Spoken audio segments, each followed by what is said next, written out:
வந்து படம் பார்க்காம ரிவ்யூ கமெண்ட் ரிவ்யூ பண்ணது யாருன்னு சொல்லுங்க. பேர் சொல்றது கூட கஷ்டம். சும்மா சொல்லுங்க, அதனால வேணும்ல மீடியாவோட சொல்லுங்க. படம் பார்க்காம ரிவ்யூ யாரு கொடுத்தான்னு சொல்லுங்க. அது வந்து நீங்க சொல்ல தயங்குறீங்க.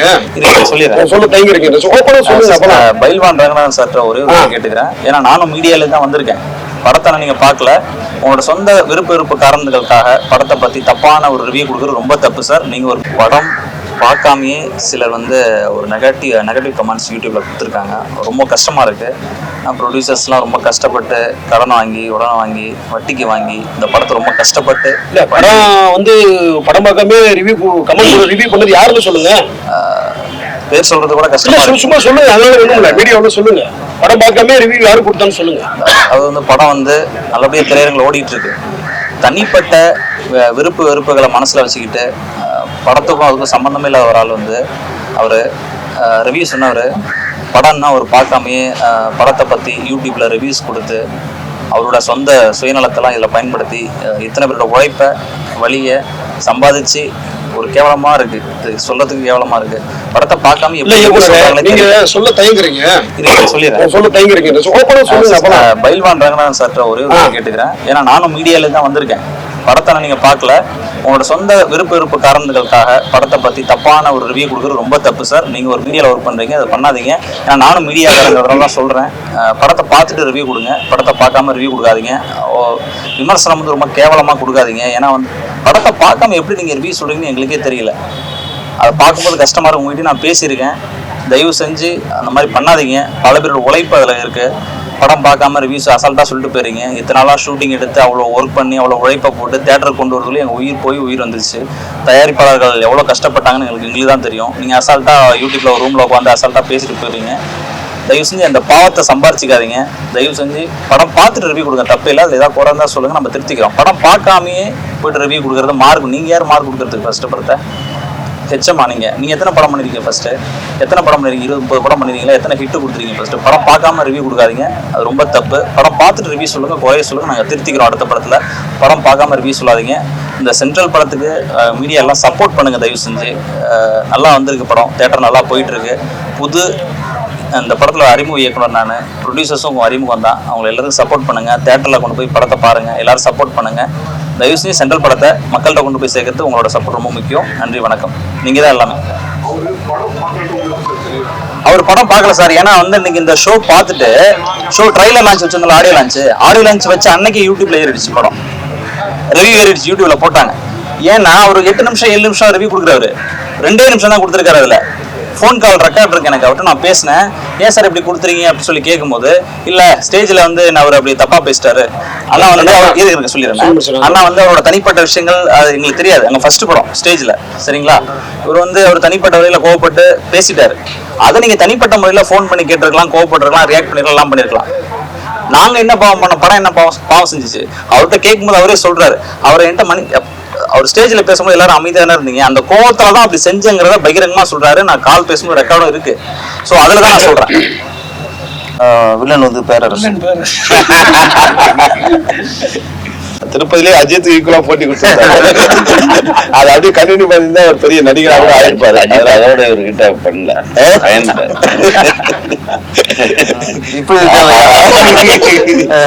சென்ட்ரல் திரைப்படம் பார்த்தோம்.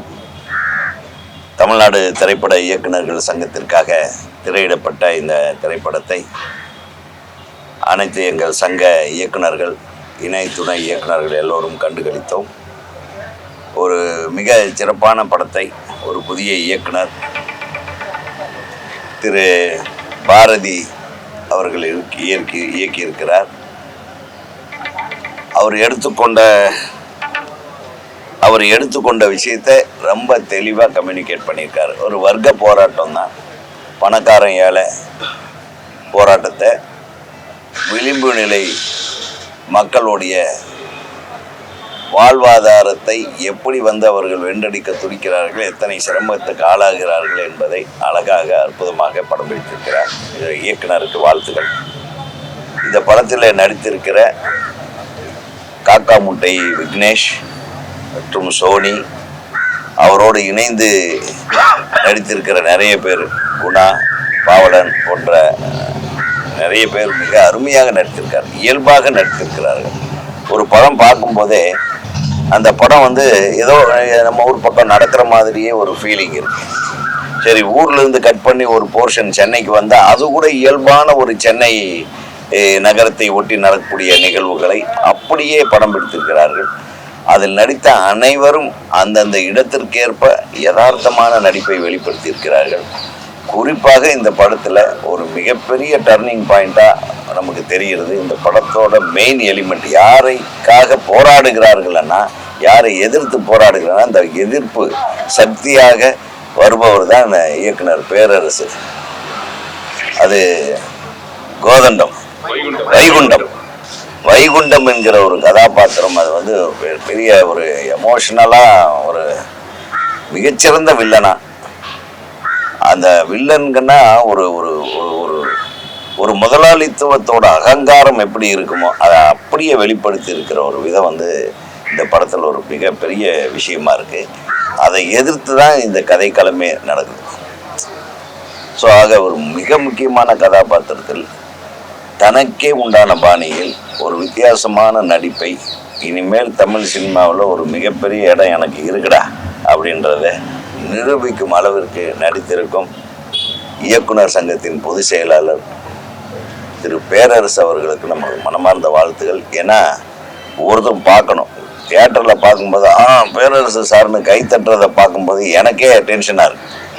என்னடா இது நம்மளை மறந்துடுவாங்க போல இருக்கேன் அப்படின்ற அளவுக்கு. அதனால் என் தம்பி, அதாவது நம்ம கண் முன்னாடி நம்ம தம்பியோட படத்தை வந்து தம்பியோட நடிப்பை போற்றி போடும்போது எனக்கு எவ்வளோ சந்தோஷமாக இருக்கும். ஒரு பெத்த தாய்க்கு அந்த அளவுக்கு எனக்கு என்னுடைய மனசளவுக்கு ரொம்ப திருப்தி. அதற்கு வாய்ப்பளித்த இயக்குனருக்கும் தயாரிப்பாளருக்கும் எங்கள் இயக்குனர் சங்கத்தின் சார்பாக நான் ஒரு நன்றியை தெரிவித்துக் கொள்ள விரும்புகிறேன். நிறைய பேர் இந்த படத்தை பார்க்கணும். நிச்சயமாக நம்ம இயக்குனர் சங்க உறுப்பினர்கள் அனைவருக்கும் பிடித்த ஒரு படமாக இது அமைந்திருக்கிறது என்பதை இங்கே நான் பதிவு செய்து கொண்டு, பொதுமக்கள் அனைவரும் தவறாமல் இந்த படத்தை எங்கே ஓடினாலும் ஓடி போய் பார்த்துருங்க. இல்லைன்னா ஒரு நல்ல திரைப்படத்தை பார்க்க தவறிய குற்றத்துக்கு நீங்கள் ஆளாயிடுவீங்க என்பதை மட்டும் தெரிவித்துக் கொண்டு நன்றி கூறி விடைபெறுகிறேன். வணக்கம். நான் கொஞ்சம் வெளியே வந்துடுறேன்.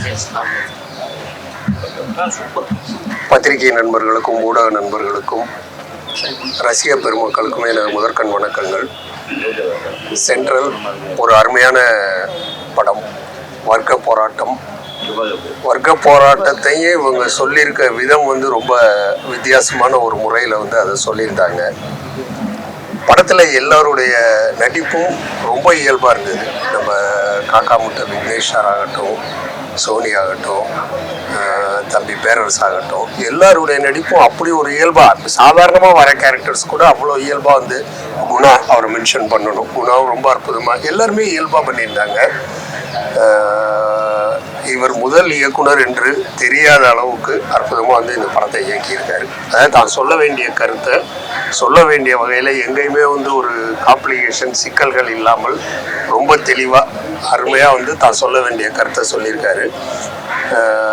தயாரிப்பாளர்கள் இந்த மாதிரி ஒரு புது டீமுக்கு வாய்ப்பு கொடுத்து அவங்கள வந்து இந்த அளவுக்கு உயர்த்தி விட்டதுக்கு அவர்களுக்கு என்னுடைய முதற்கண் நன்றிகளும் வணக்கங்களும். பேரரசு சாரை பற்றி சொல்லியே ஆகணும். ரொம்ப இயல்பான ஒரு நடிப்பு. அவருடைய இந்த படத்தில் அந்த கெட்டப்பை பார்த்தோன்னே நான் யோசித்தேன், ரொம்ப அற்புதமாக இருக்கு இவருக்கு இந்த கெட்டப்பு அப்படின்னு. அந்த மாதிரி அந்த அளவுக்கு வந்து இயக்குனர் வந்து மெனக்கெட்டிருக்காரு அவரை வெளியில் கொண்டுட்டு வந்து அந்த ப்ரொஜெக்ட் பண்ணுறதுக்கு. அவருடைய நடிப்பில் வந்து ரொம்ப அற்புதமாக பிடிச்சிருந்தது என்னன்னா, முதலாளிகளை வந்து ரொம்ப அழகாக அவருடைய நடிப்பில் ஒரு வித்தியாச கோணத்தில் சொல்லியிருந்தார். எப்படின்னா, அடிக்கும்போது இது பண்ணும்போது அவர் செத்தா என்ன இன்னொருத்தன் இருக்கான். ஏன்னா இன்னைக்கு வந்து நம்மளுடைய வேலை கிடைப்பது என்பது அப்படிப்பட்ட ஒரு திண்டாட்டமாக தான் இருக்குது. இவன் என்னடா இவன் வேலை பார்க்கலையா, அவனை கொண்டு தூக்கி போடுறா, அடுத்தவனை கூப்பிடுறா அப்படின்ற மாதிரி ரொம்ப இயல்பாக பண்ணியிருந்தார். அது ரொம்ப பிடிச்சிருந்தது எனக்கு பார்க்கும்போதே. அதை பற்றியே கண்டுக்கவே இல்லை. அவன் செத்தானா தூக்கி போடு, அடுத்தவனை கூப்பிடு அப்படின்னு. ஏன்னா அந்த அளவுக்கு முதலாளிகளுக்கும் தொழிலாளர்களுக்கும் போராட்டம் இருக்கிறது என்பதை முதலாளியாக வந்து பேரரசு சார் ரொம்ப அற்புதமாக வந்து காட்டியிருந்தார். சிறந்த படத்தை கொடுத்திருக்கின்றார் இயக்குனர் பாரதி அவர்கள். இந்த படத்தை மக்களிடையே கொண்டு போய் சேர்க்க வேண்டிய பொறுப்பு நமக்கு இருக்கின்றது. ஊடக நண்பர்கள் இதை நல்ல படத்திற்கு துணை நின்று இதை கொண்டு மக்களிடையே சேர்த்து இதை வெற்றி படமாக ஆக்க வேண்டும் என்று கேட்டுக்கொண்டு வாய்ப்புக்கு நன்றி கூறி விடைபெறுகிறேன். நன்றி, வணக்கம். நான் திரைப்பட இயக்குனர் எஸ்ஆர் பிரபாகரன் பேசுகிறேன். இன்னைக்கு வந்து தமிழ்நாடு திரைப்பட இயக்குநர்கள் சங்கத்தில் அனைத்து உறுப்பினர்கள் படைப்பாளிகளுக்காக சென்ட்ரல் படம் வந்து ஸ்க்ரீன் பண்ணாங்க பிரசாத்தில். ஸோ எல்லா படைப்பாளிகளோட சேர்ந்து உதயகுமார் சார், அரவிந்த் ராஜ் சார் அவங்களோட சேர்ந்து நானும் அந்த படம் பார்த்தேன். எனக்கு படம் ரொம்ப பிடிச்சிருக்குங்க. ஃபஸ்ட்டு சென்ட்ரல் நம்ம வந்து தமிழ்நாட்டின் தலைநகரத்தை நோக்கி வாழ்க்கையை தேடி வரக்கூடியவர்களுடைய வழிகளை வந்து இந்த படம் பேசியிருக்கு. முக்கியமாக வந்து உழைப்பாளர்கள், தொழிலாளர்களுடைய வழியை பேசியிருக்கு. படத்தை வந்து மிக சிறப்பாக எதை நோக்கி அந்த கதையை எழுத ஆரம்பித்தாரோ அதை வந்து மிக தெளிவாக படமாக்கி, மிக தெளிவான ஒரு ஸ்க்ரீன் பிளேயோட, நல்ல டைலாக்ஸோட, நேர்த்தியான காட்சிகளோட ரொம்ப நேர்த்தி அந்த படத்தை இயக்கியிருக்காரு இயக்குனர் பாரதி. அவருக்கு வந்து ஃபஸ்ட்டு என்னுடைய பாராட்டுகள். ஆனால் அவருடைய பேருக்கு ஏற்ற மாதிரி ஒரு பாரதியோடைய பார்வையில் இந்த முழு திரைக்கதையும் இந்த கதையும் இருந்ததாக நான் உணர்றேன். அதுக்கப்புறம் வந்து ஒரு பட்ஜெட்டில், மினிமம் பட்ஜெட்டில் ஒரு சொல்ல வந்த கதையை மிக அழகாக ரொம்ப நேர்த்தியாக சொல்லியிருக்காங்க. அதுக்கு வந்து டோட்டல் க்ரூமே ரொம்ப சப்போர்ட்டாக இருந்திருக்காங்க. முக்கியமாக படத்தினுடைய ஹீரோ காக்காமுட்டை விக்னேஷ் ரொம்ப அழகாக, ரொம்ப சட்டில்டாக அந்த கேரக்டரை உணர்ந்து அந்த கேரக்டராகவே இருந்தார். ஸோ ஒரு ஆர்டிஸ்ட் நடிக்கிறாங்கன்ற உணர்வு எங்கேயுமே வரல, எந்த காட்சியிலையுமே வரல. ஹீரோயின்ஸுமே ரொம்ப நேர்த்தியாக ரொம்ப அழகாக பண்ணியிருந்தாங்க. ரொம்ப அளவான காட்சிகள் இருந்தாலும் அதில் அவங்க ரொம்ப அழுத்தமாக பண்ணியிருந்தாங்க. படத்தோடைய மிக முக்கியமாக வந்து இன்றைக்கி கவனிக்கத்தக்க விஷயமா இருக்கிறது வந்து படத்தில் வில்லன் நடிச்சிருக்க இயக்குனர் பேரரசு சார். அவருடைய ஆக்டிங்கும் அவர் உள்ளே இருக்க அந்த ப்ரெசன்ஸும், அவர் காட்சியில் வந்து ரொம்ப இயக்குனரோட சேர்ந்து ரொம்ப ஜெல்லாகி ரொம்ப ஸ்ட்ராங்காக பண்ணியிருக்காரு. இப்போ வந்து வில்லன்களுடைய பற்றாக்குறை இருக்க ஒரு காலகட்டம் இது. இதில் வந்து அவரோட பெர்ஃபார்மாக அந்த சீன், அந்த கேரக்டரை உள்வாங்கி அவர் ரொம்ப சூப்பராக பண்ணியிருக்காரு. மொத்த படமே ரொம்ப இயல்பாக இருக்குது, ரொம்ப யதார்த்தமாக, ரொம்ப அழகாக, ரொம்ப இயல்பாக இருக்குது. சொல்ல வந்த விஷயத்த, விளிம்புள்ளி மனிதர்களுடைய வழியை, தொழிலாளர்களுடைய வழியை, ஒரு முதலாளி வர்க்கம் வந்து எப்படிலாம் வந்து அவங்களை அடிமைப்படுத்துன்ற வழியை தொடர்ந்து சமீப படங்கள் பேசிக்கிட்டே இருக்கும் 4-5 வருஷமாக. அதில் இந்த படம் அதில் தொழிலாளர் வர்க்கத்தினுடைய வழியை வந்து ரொம்ப ஆழமாக, ரொம்ப அழுத்தமாக பேசியிருக்கிறத நான் உணர்றேன். எனக்கு ரொம்ப படம் பிடிச்சிருக்கு. ஸோ இதை பார்க்குற எல்லாருமே நிச்சயமாக படம் வந்து தேட்டரில் வந்து பாருங்கள், உங்களுக்கு ரொம்ப பிடிக்கும் இந்த படம். வாழ்த்துக்கள். Thank you sir. Thank you sir. Okay, நான் தோழர் மார்க்ஸ் பேசுகிறேன். இப்போதான் படம் பார்த்தேன், சென்ட்ரல். ரொம்ப அற்புதமாக இருந்தது, எனக்கு பிடிச்சிருக்கு. என் கூட இருந்த எல்லாத்துக்கும் பிடிச்சிருக்கு. ஃபஸ்ட் கிளாஸாக பண்ணிடுறேன். இது ஒரு வர்க்க பிரச்சனை. முதலாளித்துவம் தனக்கு தானே சவக்கூலி வெட்டி கொள்ளும் என்பதை அழகாக சொல்லியிருக்கிறார். இந்த படத்தில் முக்கியமாக குணா சார், நண்பர் குணா நல்லா நடிச்சிருக்காரு. பேரரசு, அண்ணன் பேரரசு கலக்கியிருக்காரு, பட்டாசு கலப்பியிருக்காரு. முக்கியமாக சொல்லணுன்னா இந்த படத்தை ரொம்ப அழகாக உட்காந்து முழுமையாக, நான் ரொம்ப நாள் ஆச்சு படம் பார்த்தது. இந்த படத்தை பார்த்தேன், ரொம்ப ரசித்தேன். இயக்குனர் பாரதி சிவலிங்கம் பின்னி எடுத்திருக்காரு. நல்ல ஃபஸ்ட்டு படம்னே தெரியல, 10 படம் பண்ண டைரக்டர் மாதிரி பண்ணியிருக்காரு. ஹீரோ வந்து அப்படியே இயல்பாக வாழ்ந்திருக்காரு. ஹீரோவும் அந்த ஹீரோயின் பெண் சோனி இயல்பாக இருக்கு. அவங்களோட நடிப்பு ரொம்ப நல்லா இருக்குது, அற்புதமாக இருக்குது. இந்த படம் வெற்றி பெற என்னுடைய வாழ்த்துக்கள். Thank you sir. தேங்க்யூ. ரிவ்யூ படத்தை பார்க்காம இருக்கு. Thank you sir. அனைவருக்கும் வணக்கம். ஸோ என் பேர் விக்னேஷ். நான் இந்த படத்தில் நடிச்சிருக்கேன், சென்ட்ரல் படத்தில் நடிச்சிருக்கேன். தேங்க்யூ ஸோ மச் ஃபார் வந்ததுக்கு. இன்னும் இந்த படத்துக்கு சப்போர்ட் கொடுங்க. ஸோ இது வரைக்கும் சப்போர்ட் கொடுத்தவங்களுக்கு மிகப்பெரிய நன்றி. நான் நிறைய பேர் ஹார்ட் ஒர்க் போட்டிருக்கோம், நிறைய விஷயங்களை சொல்லியிருக்கோம். ஸோ இப்போது இருக்க காலகட்டத்துக்கு இந்த படம் ரொம்ப முக்கியமான ஒரு படம். ஸோ மக்கள் நீங்கள் தான் இந்த படத்தை வந்து பார்க்கணும், மீடியா நீங்கள் தான் இந்த படத்தை மக்கள்கிட்ட கொண்டு போய் சேர்க்கணும். ஸோ இப்போ நிறைய படங்களுக்கு சப்போர்ட் பண்ணிகிட்ருக்கீங்கன்னு தெரியுது. ஸோ அந்த மாதிரி இந்த படத்துக்கும் சப்போர்ட் கொடுப்பீங்கன்றத நம்புகிறோம். அந்த நம்பிக்கையோடு தான் இப்படி ஒரு யங் டீம் உருவாகியிருக்கும். So thank you so much for supporting. Thank you. பேசுங்க, நீங்கள் பேசுங்க, பயப்படாமல் பேசுங்க.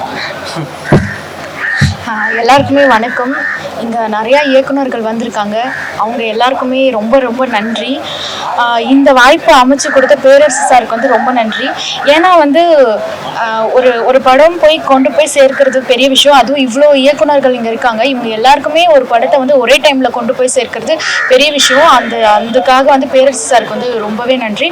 இந்த வாய்ப்பு கொடுத்த பாரதி சாருக்கும் அப்புறமா ப்ரொடியூசர் சார், கோ ஆக்டர்ஸ் எல்லாருக்குமே வந்து ரொம்ப ரொம்ப நன்றி. அப்புறம் இந்த படம் வந்து சப்போர்ட் பண்ணுங்க எல்லாருமே. இப்போ வர சின்ன சின்ன படங்களுக்கு எல்லாருக்குமே மக்கள் சப்போர்ட் பண்றீங்க. இந்த படமும் தியேட்டர்ல போய் பார்த்து இங்க எல்லாருக்குமே சப்போர்ட் கொடுத்தீங்க அப்படின்னா பாகம் 2 வரும். நன்றி. சூப்பர். வந்து அனைவருக்கும் வணக்கம். இன்னைக்கு வந்து இயக்குனர் சங்க உறுப்பினர்களுக்கு படம் போட்டோம். எல்லாரும் ஒரு நல்ல ரெஸ்பான்ஸ் கொடுத்துருக்காங்க. தேட்டரில் படம் ரிலீஸ் ஆகி இன்னையோட 3வது நாள் நல்லபடியாக திரையரங்கில் ஓடிட்டுருக்கு. படம் பார்க்காமையே சிலர் வந்து ஒரு நெகட்டிவ் கமெண்ட்ஸ் யூடியூப்பில் கொடுத்துருக்காங்க. ரொம்ப கஷ்டமாக இருக்குது. ப்ரொடியூசர்ஸ்லாம் ரொம்ப கஷ்டப்பட்டு கடன் வாங்கி வாங்கி வட்டிக்கு வாங்கி இந்த படத்தை ரொம்ப கஷ்டப்பட்டு இல்லை படம் வந்து படம் பார்க்காம ரிவ்யூ பண்ணது யாருன்னு சொல்லுங்க. பேர் சொல்றது கூட கஷ்டம். சும்மா சொல்லுங்க, அதனால ஒண்ணும் வீடியோவில் சொல்லுங்க. படம் பார்க்காம ரிவ்யூ யாரு கொடுத்தான்னு சொல்லுங்க. அது வந்து படம் வந்து நல்லபடியாக திரையரங்கில் ஓடிட்டு இருக்கு. தனிப்பட்ட வெறுப்புகளை மனசில் வச்சுக்கிட்டு படத்துக்கும் அதுக்கும் சம்மந்தமே இல்லாத ஒரு ஆள் வந்து அவர் ரிவ்யூ சொன்னவர். படம்னா அவர் பார்க்காமையே படத்தை பற்றி யூடியூப்பில் ரிவ்யூஸ் கொடுத்து அவரோட சொந்த சுயநலத்தெல்லாம் இதில் பயன்படுத்தி இத்தனை பேரோட உழைப்பை வழியை சம்பாதிச்சு ஒரு கேவலமா இருக்கு. சொல்றதுக்கு கேவலமா இருக்கு. படத்தை பார்க்காம சொல்ல தயங்குறீங்க. பைல்வான் ரங்கநாதன் சார்ட்ட ஒரே ஒரு கேட்டுக்கிறேன். ஏன்னா நானும் மீடியால தான் வந்திருக்கேன். படத்தை நீங்க பார்க்கல. உங்களோட சொந்த விருப்ப காரணங்களுக்காக படத்தை பத்தி தப்பான ஒரு ரிவ்யூ கொடுக்குறது ரொம்ப தப்பு சார். நீங்க ஒரு மீடியாவில் ஒர்க் பண்றீங்க, அதை பண்ணாதீங்க. ஏன்னா நானும் மீடியாவில் சொல்றேன். படத்தை பார்த்துட்டு ரிவ்யூ கொடுங்க. படத்தை பார்க்காம ரிவ்யூ கொடுக்காதீங்க. விமர்சனம் வந்து ரொம்ப கேவலமா கொடுக்காதீங்க. ஏன்னா வந்து படத்தை பார்க்காம எப்படி நீங்க ரிவ்யூ சொல்றீங்கன்னு எங்களுக்கே தெரியல. அதை பார்க்கும்போது கஷ்டமா இருக்கும். உங்ககிட்ட நான் பேசியிருக்கேன். தயவு செஞ்சு அந்த மாதிரி பண்ணாதீங்க. பல பேரோட உழைப்பு அதில் இருக்கு. படம் பார்க்காம ரிவ்யூஸ் அசால்ட்டாக சொல்லிட்டு போயிருங்க. இத்தனை நாளாக ஷூட்டிங் எடுத்து அவ்வளோ ஒர்க் பண்ணி அவ்வளோ உழைப்பை போட்டு தேட்டருக்கு கொண்டு வரதுல எங்கள் உயிர் வந்துச்சு. தயாரிப்பாளர்கள் எவ்வளோ கஷ்டப்பட்டாங்கன்னு எங்களுக்கு தான் தெரியும். நீங்கள் அசால்ட்டாக யூடியூப்ல ஒரு ரூமில் உட்காந்து அசால்ட்டாக பேசிட்டு போயிருங்க. தயவு செஞ்சு அந்த பாவத்தை சம்பாரிச்சிக்காதீங்க. தயவு செஞ்சு படம் பார்த்துட்டு ரிவ்யூ கொடுங்க. தப்பு இல்லை. அதில் ஏதாவது குறைந்தா சொல்லுங்கள், நம்ம திருத்திக்கிறோம். படம் பார்க்காமையே போய்ட்டு ரிவ்யூ கொடுக்குறது மார்க். நீங்கள் யார் மார்க் கொடுக்குறதுக்கு ஃபஸ்ட்டு படத்தை ஹெச்சமா நீங்கள் எத்தனை படம் பண்ணிருக்கீங்க? ஃபர்ஸ்ட்டு எத்தனை படம் பண்ணிருக்கீங்க? 20-30 படம் பண்ணிருக்கீங்களா? எத்தனை ஹிட்டு கொடுத்துருக்கீங்க? ஃபர்ஸ்ட்டு படம் பார்க்காம ரிவ்யூ கொடுக்காதீங்க. அது ரொம்ப தப்பு. படம் பார்த்துட்டு ரிவ்யூ சொல்லுங்கள், குறைய சொல்லுங்கள், நாங்கள் திருத்திக்கிறோம் அடுத்த படத்தில். படம் பார்க்காம ரிவ்யூ சொல்லாதீங்க. இந்த சென்ட்ரல் படத்துக்கு மீடியா எல்லாம் சப்போர்ட் பண்ணுங்கள் தயவு செஞ்சு. நல்லா வந்திருக்கு படம். தேட்டர் நல்லா போயிட்டுருக்கு. புது இந்த படத்தில் அறிமுக இயக்குனர் நான். ப்ரொடியூசர்ஸும் அறிமுகம் தான். அவங்க எல்லாருக்கும் சப்போர்ட் பண்ணுங்கள். தேட்டரில் கொண்டு போய் படத்தை பாருங்கள். எல்லோரும் சப்போர்ட் பண்ணுங்கள்.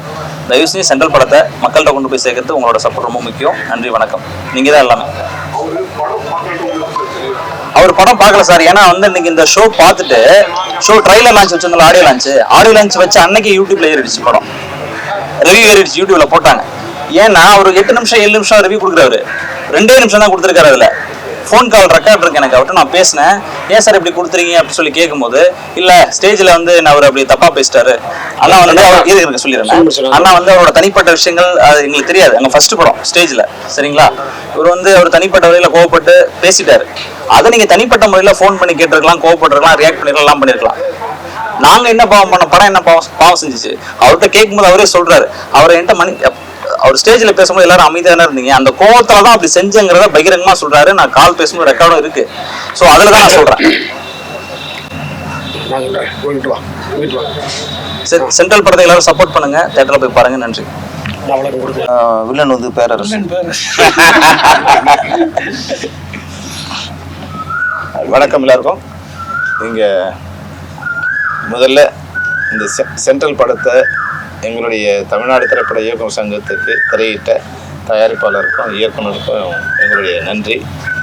அதுவும் இல்லாமல் எங்களுடைய சங்கத்தோட பொதுச் செயலாளர் வேற வந்து நடிகனாக வேற பயங்கரமாக தூள் கலப்பிருக்காரு. நான் அந்த ஸ்டில்ல பார்த்தேன். வந்து முதல்ல வந்து விளம்பரத்தை பார்த்தேன். என்னப்பா கபாலி மாதிரியே வந்திருக்கேன். ரஜினி சாருக்கு போட்டியாக இருக்க பார்க்க கேட்ட பார்க்கணும். உண்மையில ரொம்ப அழகாக இருந்தது. அந்த கான்ஃபிடென்ட்டாக கொடுத்துருந்தார் பேரரசு. இந்த படத்தில் நடித்த மணிகண்டனுக்கோ, சோனிக்கும், காக்காமுட்டை விக்னேஷுக்கும் எங்களுடைய வாழ்த்துக்களை தெரிவிச்சுக்கிறோம். அது மாதிரி இயக்குனர் பாரதியும் மிக சிறப்பாக வந்து ஒரு ஆக்ஷன் ஃபில்மை வந்து ஒரு நல்ல சென்டிமெண்ட்ஸோடு கொடுத்துருக்காரு சொன்னாங்க. அவருக்கும் எங்களுடைய சங்கத்தின் சார்பாக வாழ்த்துக்கள் தெரிவிச்சுக்கிறோம். இதை நீங்கள் வந்து இந்த திரைப்படத்தை திரையரங்களை பார்த்து அது எப்படி இருக்குன்னு சொல்லுங்கள். அதுபோல் வந்து இந்த யூடியூபர்ஸ் கூட வந்து ரிவ்யூ வந்து புதன்கிழமை நல்ல ரிவ்யூ வந்து இன்றைக்கே போடுங்க. உங்களுக்கு கொஞ்சம் மன கஷ்டமாக இருந்தால் புதன்கிழமை போடுங்க. அதனால ஒன்றும் கெட்டுப்போயிட போகிறது கிடையாது. ஏன்னா வந்து பெரும்பாலும் இப்போ வந்து என் பையன் கூட என்ன சொல்கிறான், என்னோட படத்துக்கு போகலாமான்னு. டேடி இருங்க, எத்தனை மார்க் போட்டிருக்காங்க, எத்தனை ஸ்டார் போட்டிருக்காங்க. முன்னாடி வந்து ஆனந்த உடனே எங்களுக்கு மார்க் போட்டிருந்தாங்க. இப்போ நீங்களாம் ஸ்டார் போட ஆரம்பிச்சிங்க. ஆனால் ஸ்டாரை பார்த்து படம் பார்க்க வர மாதிரி ஒரு சுச்சுவேஷன் வந்துச்சு. அதனால வந்து தமிழ் சினிமாவை வந்து கொஞ்சம் தயவு செய்து கூட இருந்து ஹெல்ப் பண்ணுங்க. நாங்கள் நல்லா இருந்தால் தான் எங்களை திட்டுறதுக்காக, நீங்கள் திட்டுறதுக்காக ஒரு ஆள் வந்து இல்லையா, நாங்கள் இருந்தால் தான் எங்களை திட்ட முடியும். நீங்கள் அந்த வகையில் எங்களையும் நீங்கள் கொஞ்சம் பாதுகாருங்க. இந்த சென்ட்ரல் திரைப்படத்தை இயக்கிய, தயாரித்த, அதில் பணிபுரிந்த அனைவருக்கும் எங்களுடைய தமிழ் திரைப்படத்தின் சார்பாக, இயக்குனர் சங்கத்தின் சார்பாக, பெப்சியின் சார்பாக வாழ்த்துக்களை தெரிவித்துக் கொள்கிறோம். முக்கியமாக எங்களுடைய பொதுச் செயலாளர் திரு பேரரசு வந்து மிகப்பெரிய வில்லனா எழுப்பியிருக்காரு. அந்த நடிகர் சங்க செயலாளர், நடிகர் சங்க செயலாளர் சங்கத்தை விட்டு வெளியே வந்தா கொஞ்சம் நடிகன் ஆயிடுவாரு. அதனால வந்து உண்மையாக பேரரசுக்கு வந்து வாழ்த்துக்கள்.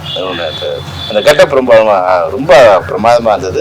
அந்த கான்ஃபிடென்ட் லெவல் வந்து ஒரு மிகப்பெரிய நடிகனுக்கு உண்டான அந்த கான்ஃபிடென்ட் லெவல் வந்து அதில் இருந்தது. அந்த வகையில் திருப்பதிலே அஜித் ஈக்குவலாக போட்டி கொடுத்துருந்தாரு. அதை அப்படியே கண்டினியூ பண்ணியிருந்தா ஒரு பெரிய நடிகராக ஆயிருப்பாரு. அதோட இவர்கிட்ட பண்ணல.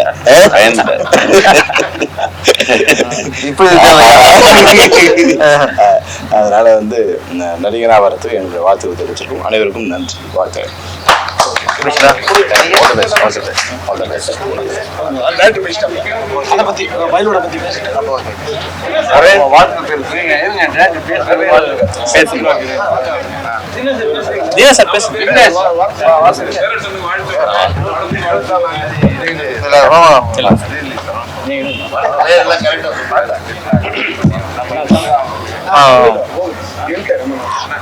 சென்ட்ரல் படத்துடைய சிறப்பு விழாவுக்கு அனைவரும் வந்திருக்காங்க.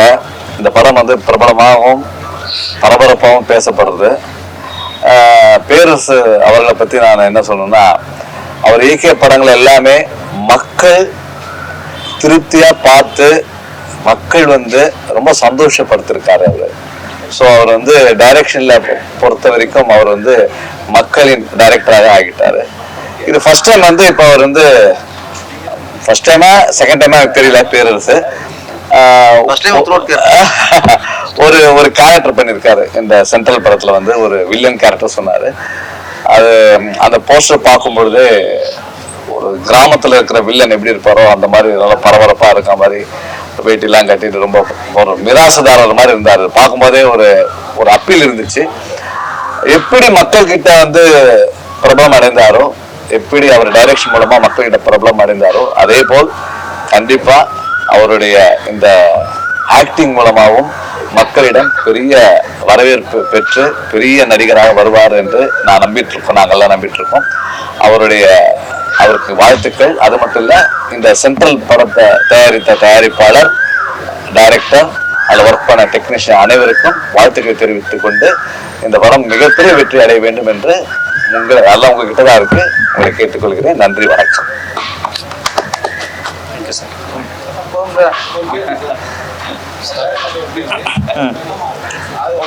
ஓகே,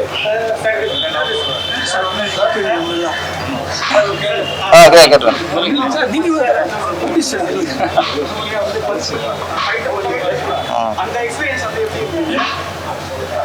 இல்லை, அது வந்து நான் படத்தில் ஃபைட்லாம் நினச்சி நான் ஃபஸ்ட்டு கமிட் ஆகலை. கமிட் ஆனதுக்கப்புறம் தான் இந்த ஃபைட்டு பஞ்செலாம். அதுக்கெல்லாம காரணம் எனக்கு நம்பிக்கை இருக்க இல்லையோ, இயக்குனர் பாரதிக்கு மேலே பயங்கர கான்ஃபிடென்ட். நான் ஃபஸ்ட்டு கதை கேட்கும்போது கதை பிடிச்சிருந்துச்சி, கேரக்டர் பிடிச்சிருந்துச்சி. ஆனால் எனக்கு ஒரு சின்ன பயம் இருந்துச்சு. இது என்ன வில்லன் சாதாரண ஒன்றும் இல்லை, ராஜமான வில்லன். இது நம்ம தாங்குவோமா, எல்லோரும் பேரரசங்க சாப்பிட நினைப்பாங்களே அப்படின்னு நினச்சிதேன். நான் ஃபஸ்ட்டு அவர்கிட்ட தான் கேட்டேன், சார் கேரக்டர் ஓகே, இதுக்கு நான் தாங்குவேனான்னு தான் அவர்கிட்ட கேட்டேன். என்னை விட 100 மடங்கு கான்ஃபிடென்ட்டு டேரக்டர் தான். அதனால் இதுலேருந்து நான் நல்லா நடிச்சிருக்கேன், நல்லா ஃபைட் பண்ணியிருக்கேன். எது பாராட்டினாலும் அது வந்து இயக்குனரோட நம்பிக்கை தான் அதுக்கு காரணம். என்னோட நம்பிக்கைங்கிற விட அவர் சொன்னதை நான் கரெக்டாக செஞ்சுட்டேன். எனக்கு வெற்றி எங்கன்னா தேட்டர் படம் பார்க்கும்போது ஒரு ஸ்டேஜுக்கு அப்புறம் நான் வரும்போது வைகுண்டம் வைகுண்டம் கத்த ஆரம்பிச்சாங்க. அப்போ வைகுண்டம் கேரக்டரு ஆடியன்ஸை பதிஞ்சு அவங்க கத்தும் போது தான் ஓகே, அப்போதான் நடிகர் நம்ம வெற்றி அடைஞ்சிட்டோம் அப்படின்னு தோணுச்சு. ஏன்னா ஒரு கேரக்டர் சொல்லும்போது தான், ஒரு நடிகரோட கேரக்டர் சொல்லி பண்ணும்போது அவன் நடிகனா வெற்றி அடைஞ்சுன்னு அர்த்தம். அப்போ தான் ஓகே, நடிகனா ஒத்துக்கிட்டாங்க, வெற்றி அடைகிற வரை ஒத்துக்கிட்டாங்கன்னு நினச்சேன். முழுக்க முழுக்க இதுக்கு எனக்கு பேர் வந்தாலும் சரி, அது காரணம் டைரக்டர் தான். அப்புறம் டைரக்டர் பேரை சொல்லும்போது பணம் போட்ட பிடிச்சிருக்காங்களே அவங்க ஒத்துக்கணும். ஆமாம், அப்போ அவங்களும் பேரை சொல்லும்போது அவங்களும் ஓகேன்ட்டாங்க. அதனால் என்னோட இந்த அடுத்த இயக்குனர்லேருந்து ஒரு நடிகராக உள்ள வர்றதுக்கு தயாரிப்பாளரோட நம்பிக்கை, இயக்குனரோட நம்பிக்கை, எல்லாரோட நம்பிக்கையும் தான் காரணம். இன்னொன்று இந்த படத்தில் கதாநாயகன் காக்காமட்ட விக்னேஷ், இந்த அவருக்கு ஏன்னா சினிமாவை பற்றி எனக்கு தெரியும். சினிமாவில் சில ஹீரோக்களை பற்றி, அவங்களுக்குள்ள சில ஈகோ பற்றி நிறைய பேர் பண்ணுவாங்க. நமக்கு மீறி ஒருத்தருக்கு கேரக்டர் வந்தால் அவங்க பொறுத்துக்க மாட்டாங்க. அது வில்லனாக இருந்தால் கூட, வில்லனுக்கு பேர் வருமா இருந்தால் கூட அவங்க சில ஹீரோக்கெலாம் பொறுத்துக்க மாட்டாங்க. ஆனால் எந்த ஈகோ இல்லாமல் கரெக்டாக. இன்னொன்று நான் நடிக்கும்போது காக்காமட்ட விக்னேஷ் வந்து அவருக்கு க்ரௌடன்னு வேடிக்கை வைப்பார், அப்படியே பாட்டே இருப்பார். எனக்கு கொஞ்சம் உறுத்தம், நான் ஹீரோ வச்சுட்டு நம்ம பில்டப் பண்ணிக்கிட்டு இருக்கேன், பேசிக்கிட்டு இருக்கேன்ட்டு. ஒரு சலனம் இல்லாமல் அவர் கடைசி நான் அந்த கூட அந்த அவர்கிட்ட வந்து கடைசி ஈகோ வரல. அது வந்து ஒரு ஹீரோவாக அவர் எனக்கு கொடுத்த ஒரு இடம் சொல்லாது, அதுக்கு நன்றி. அப்புறம் அந்த படத்தில் கதாநாயகி சோனி, நான் ரொம்ப நாளைக்கு அப்புறம் ஒரு ஹோம்லியா நம்ம வீட்டு பொண்ணு மாதிரி. ஏன்னா ஒரு தேவயானி, ஒரு ரேவதி, இந்த மாதிரி ஆர்டிஸ்ட் தான் வந்து நம்ம ஒரு பொண்ணு மாதிரி நடப்போம். சாலினி, பேபி சாலினி, இவங்கெல்லாம் பார்க்கும்போது நம்ம ஒரு பொண்ணாக நடப்போம். அந்த மாதிரி ஒரு தேவயானிக்கு அப்புறம், ஒரு ரேவதிக்கு அப்புறம் ஒரு நம்ம வீட்டு பொண்ணாக நினைக்கிற ஒரு அந்த முகம் கொண்டவங்க தான் சோனி. ஃபியூச்சர் நல்லா அவங்களுக்கு எதிர்காலம் இருக்குது. ஏன்னா இயல்பாக அந்த கதாபாத்திரம் உணர்ந்து நடிச்சிருக்காங்க. அப்புறம் அதில் நமக்கே டப்பு கொடுத்தவர்னா இவர் தான், குணா தான். நம்ம இவர் கொடுக்குற ரியாக்ஷன் போது அப்போ எனக்கு ஜெர்க் அடிக்கும். ஆனால் இப்போ இந்த மாதிரி நடிக்கிறாரு, இவருக்குமே அம்மா எப்படி நடிக்கிறது. ஏன்னா ஆப்போசிட்டில் ஒரு இவருக்கு நடிகர் எந்த அளவுக்கு நடிக்கிறாங்களோ அந்த அளவுக்கு தான் இன்னொருத்தர் நடிக்க முடியும். அப்போ நாம் என்னோட வில்லத்தனம் இன்னைக்கு பேசப்படுதுன்னா அதுக்கு விதை போட்ட ஒரு குணா தான். நான் அந்தளவுக்கு ஒரு நான் நடிச்சிருந்தார். அப்படி இதில் ப்ரொடியூசர் தமிழ் சிவலிங்கம். எனக்கு இந்த படத்தில் எனக்கு ரொம்ப பிடிச்ச நடிகர்னா ஹீரோவோட, கதாநாயகியோட, குணாவோட, என்னையோட நான் வெளியே இங்கே மைக்கில் மட்டும் எல்லாம் சொல்கிறது அந்த தமிழ் சிவலிங்கம் இவர் தான். பாஸ்கர் கேரக்டர் படத்தில் இருக்கு. இப்போ நான் பார்த்து ஆச்சரியம் பார்க்குறேன். ஏன்னா அவங்களும் ஒரு நல்ல நடிகன் இருக்கார். அது அவருக்கு தெரியல, டேரக்டர் என் கண்ணுக்கு தெரியுது. ஏன்னா ஒரு ஒரு பர்ஸ் எடுத்து பணத்தை எடுத்து ஒருத்த ஒழிச்சு வைப்பான், அதாவது எடுத்து வைப்பார். அப்புறம் அந்த ஹீரோ வந்து என்ன பண்ணுறோமோ அந்த தப்பு, அந்த ஒரு பதட்டம் திரும்ப வரல, அதுதான் நடிப்பு. அந்த பதட்டம் அவன் உள்ள பணத்தை எடுத்து திருடுறான், அந்த கேட்டவுடனே அந்த பதட்டத்தில் திரும்புவார். அங்கேயே ஒரு நடிகன் நிரூபிச்சிட்டார். அதனால் வந்து ப்ரொடியூசரும் இருந்தால் கூட நீங்கள் அடுத்து படம் பண்ணுங்க, தொடர்ந்து நடிங்க. ஏன்னா இந்த மாதிரி ஒரு நல்ல கேரக்டர் ஆர்டிஸ்ட் அவருக்கான அவருக்கு தமிழ் சிவலிங்கத்துக்கு வாய்ப்பு இருக்குது. தொடர்ந்து நாங்களாம் படம் பண்ணால் கண்டிப்பாக அவங்களாம் அழைப்போம். மொத்த டீம் சென்ட்ரல் வந்து சுருக்கமாக சொன்னால் நிறைய பேர் பரப்புகிறாங்க ஜாதி படம், அது படம். இதெல்லாம் ஜாதி படமே இல்லை. இது ஜாதி படம்னா இது மந்திய ஜாதிக்கான படம் தான். இதில் வந்து மனசில் ஏற்றத்தாழ்வு இருக்கக்கூடாது. இன்னைக்கு வந்து உழைக்கிறவனை முதலாளிகள் எந்த அளவுக்கு கொடுமைப்படுத்துறாங்க, அவங்க உழைப்பை எப்படி உறிஞ்சுறாங்க. உழைப்பை வாங்குறது வேற, உழைப்பை உறிஞ்சுறது வேற. உழைப்பை வாங்குறதுங்கிறது ஏன்னா சம்பளம் கொடுத்தா வாங்கலாம், ஆனால் சம்பளம் கொடுத்து உறிஞ்ச முடியாது, உறிஞ்சுறது குற்றம். உழைப்பை வாங்குவது நியாயம். இதில் வந்து உழைப்பை வாங்கலை, உழைப்பை வாங்கும் முதலாளியாக இருந்தால் முதலாளி, உழைப்பை உறிஞ்சும் முதலாளியாக தான் முதலாளி இல்லை, அவன் தான் வில்லன். அவன் மனுஷ ஜாதி இல்லை. அந்த கதை உழைப்பாளிகளை உறிஞ்சும் ஒரு முதலாளி வர்க்கத்துக்கு எதிராக ஹீரோ கூட ஒரு கதாநாயகர் இயக்குனர் பாரதி அவரும் நல்ல ஒரு ரோல் பண்ணியிருக்காரு. அவர் சேர்ந்த நடிகர், அவருக்குள்ளேயும் ஒரு நடிகர் இருக்கார். என்ன நிறைய பேர் நடிகர் உள்ள இருக்காங்க. படம் தான் எனக்கு தெரிஞ்சு ஒரு நடிக்கிறாரு, இவர் பக்கம் நடிக்கிறாரு, இவர் பக்கம் நடிக்கிறாரு. எல்லாம் ஒட்டுமொத்த இது வந்து ஒரு மக்களுக்கான படம். நீங்கள் வந்து ஒரு புது டீம், புது டைரக்டரு, புது ப்ரொடியூசர்ஸு எல்லாமே புது டீம். இவங்களில் வந்து நீங்கள் வந்து ஆதரவு கொடுத்து உங்களுக்கு வெற்றியை கொடுங்க. சின்ன ஆளுகளை வளர்த்து விடுங்க. வளர்ந்த ஆளுகளையே வளர்த்து விடாதீங்க. வளர்ந்தவனே வளர்த்து விடுறதுலேருந்து உங்களுக்கு ஒரு புண்ணியம் கிடைக்க போகிறதில்ல. சின்னவங்களை வளர்த்து விட்டா அது உதவியாக இருக்கும், புண்ணியமாக இருக்கும். நன்றி, வணக்கம். இல்லை பேசாச்சுல.